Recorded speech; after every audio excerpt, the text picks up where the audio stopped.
Logistics, intentions, and interest, I think, are the big three when it comes to getting a girl to come over to your place. And whether it's hooking up or just hanging out at your place, it has to make sense to her, right? So what a lot of guys get wrong is her interests. They pick an anchor, like something at their house that she just has no interest in, right?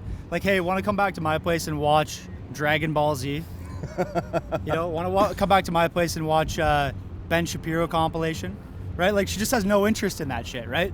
So anchoring is one of the most important things that you can do when it comes to actually getting a girl to come back to your place. What I mean by anchoring is, like, pick an activity or a topic, or ideally like a cool thing that's at your place where it would just naturally make sense for her to be like, oh yeah, I definitely want to check that out.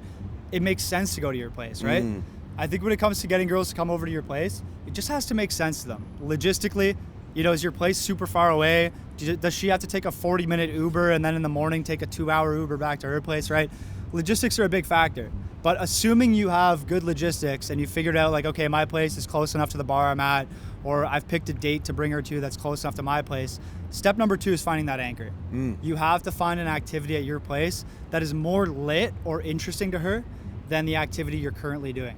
So for example, we're at Pride Parade right now, right? 30,000 people on the street, free alcohol, dancing, entertainment, limitless options as far as things to do. How the hell are you going to pull a girl back to your place? Well, luckily today, we've got the best logistics in town. We live at the start of the Pride Parade, okay? We've got a condo that overlooks the skyline of Toronto, overlooks the parade, and that's our anchor, right? What's more lit than being in the thick of it with the people in the parade? We have a $100 bottle of tequila and a rooftop that overlooks the Toronto skyline and the Pride Parade. That's the type of anchor that you would need on a day like today, where the stakes are this high, to actually pull. I love it. And the thing is, we were talking off camera about this, but there is a lot of sales tactics, that come into this, right? That come into play when it comes to pulling girls, right? It's like the whole make them an offer that they can't refuse, right? It's like everything, is in our favor, and we stack those odds purposely, intentionally, right? And I find what a lot of guys do, and this is the mindset when it comes to approaching girls, right? They have this mindset where it's like, okay, let me see what I can do to qualify to the girl. I'm going to try to win her over. When it's like, it actually goes back to what you were saying, right? From the initial approach, guys are in this mindset. But if you actually try to stay present and think, okay, I'm going to get to know the person in front of me. I'm going to get to know the girl in front of me. What is she like? What are her interests? And going back to your point about the Dragon Ball Z, right? It literally makes no sense where it's just like, okay, a girl never mentioned she likes Dragon Ball Z. I can understand if, she did mention that, but it's like, okay, get to know her interests and make her, essentially an offer that she can't refuse, right? 100%. And you don't want to be too needy too, right? Like, when it comes to sales and dating, there is a lot of overlap, like you said, Devin. And I think one of the biggest things is not being too needy. In the sales world, a lot of salespeople will talk about something called sales breath.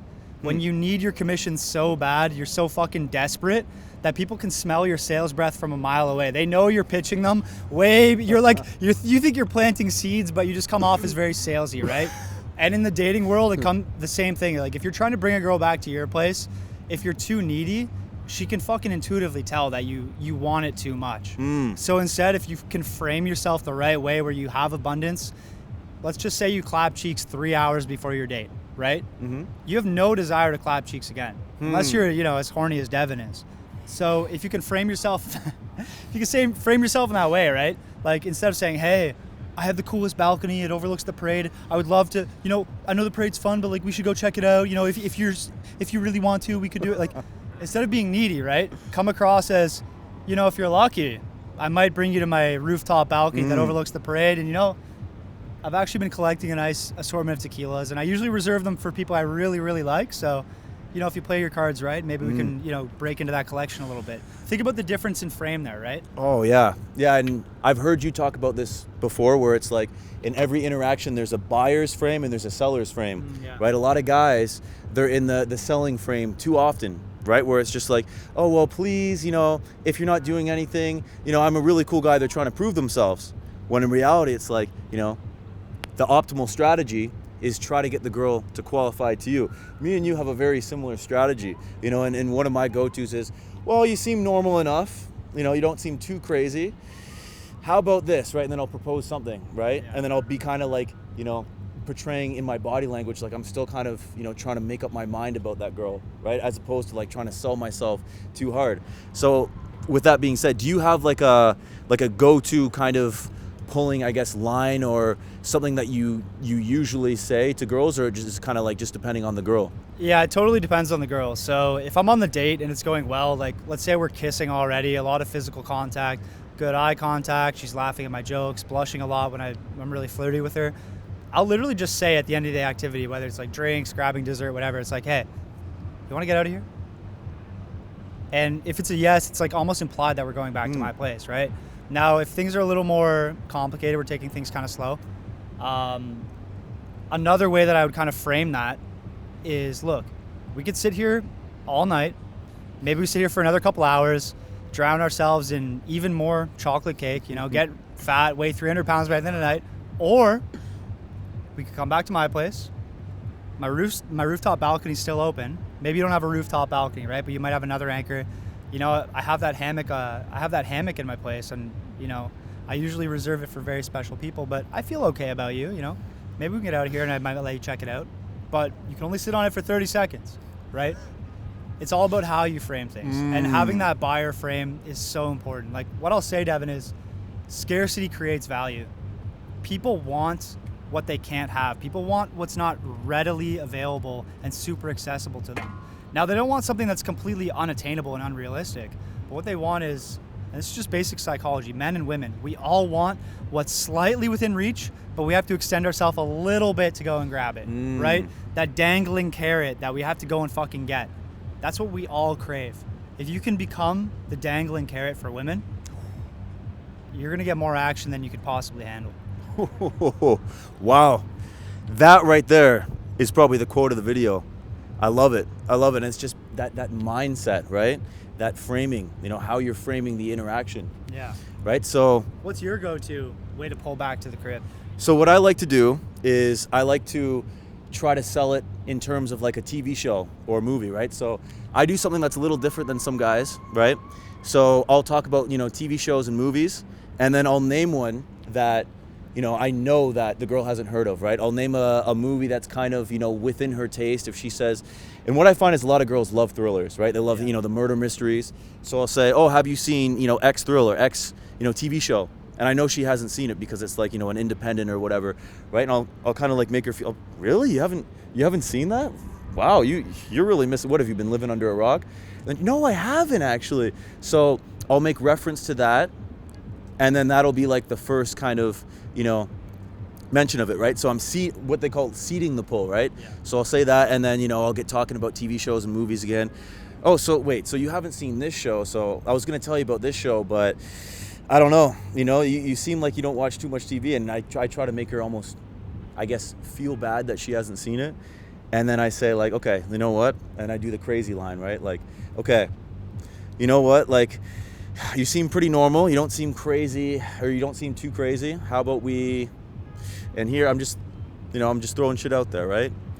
How about we go and watch this show? I have this at my place, right? In terms of, drinks, but it's still like the same kind of mindset. And it's obviously not with the same girl.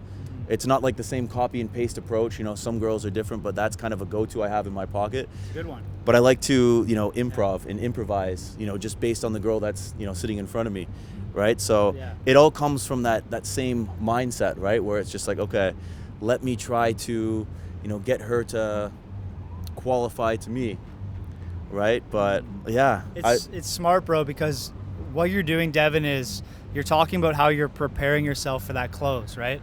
And in the sales world, it's the same thing. Everyone wants to look at like best closing techniques, best way to fucking get a deal signed, whatever it is. But let's be honest.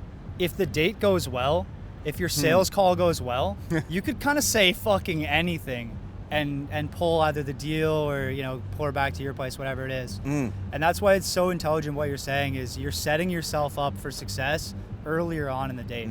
I think what will get the clickbait is the instant gratification of like best way to pull a girl back to your place. But let's be real, the best way to pull a girl back to your place is to frame your date with her in the right way. Take her on the right type of date. Make sure that on the date you have the right balance of flirting, teasing, normalcy. You're building interest. You're building tension. You're establishing physical touch. Ideally, you're breaking that touch barrier early on, getting a kiss on the date so you're not waiting on a Hail Mary kiss at the end of the night. Like, there's so many things that you can do to set yourself up for success, where at the end of the day, you could literally say, hey, want to come back to my place and maybe if you're lucky, clap cheeks all night? If you set yourself up lucky. The right way, you can say fucking anything at the end of the night and get her back to your place. Yeah, and it's just a mindset, right? You know, a lot of guys go into the date and they're thinking to themselves, okay, you know what? I'm so lucky to be on this date to this girl. Let me just try to prove myself, right? When it should be the reverse. It should be like, okay, you know what? I'm on this date with this girl. Let me see if I like her. Let me see if we get along, right? So it's just with that mindset that you start to ask her questions, get her to open up about herself.